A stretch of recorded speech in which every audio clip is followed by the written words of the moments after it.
এখন দেখেন writing task 1 এ যেই কাজটা করবেন আপনারা, এক সেন্টেন্সে আপনারা ইন্ট্রোডাকশন লিখবেন। একটা সেন্টেন্স।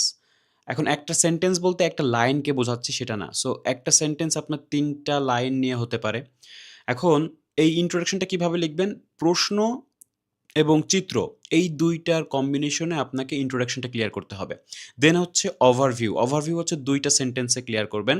সো এমন ২ টা সেন্টেন্স দেন যেইটা আসলে আ মানে আপনার কাছে মনে হচ্ছে এটা গুরুত্বপূর্ণ বা ইম্পোর্টেন্ট কিছু তথ্য বা সেন্টেন্স। এই ২ টা সেন্টেন্স আপনি ওভারভিউতে দেন। মানে সম্পূরক ধারণা যেটা বলা হয়। যে ২ কথায় আপনি কিভাবে গ্রাফটাকে আ মানে মানে বর্ণনা করবেন। আচ্ছা, তৃতীয়ত হচ্ছে বডি প্যারা 1। বডি প্যারা 1 প্রত্যেকটা চিত্রকে আপনি অর্ধেক করেন। অর্ধেকের ফার্স্ট যেই তথ্যগুলো সেগুলো শেয়ার করেন। আচ্ছা, বডি প্যারা 2 হচ্ছে আপনার একটা চিত্রর শেষ অংশ হলো বডি প্যারা 1 এর সঙ্গে কম্পেয়ার করবেন। এটাই হলো বডি প্যারা 2। আরেকটা তথ্য সবসময় মাথায় রাখবেন যে কমপ্লেক্স সেন্টেন্স ছাড়া কিন্তু আপনি ভালো স্কোর করতে পারবেন না। সো কমপ্লেক্স সেন্টেন্স এর উপর বেশি জোর দেন।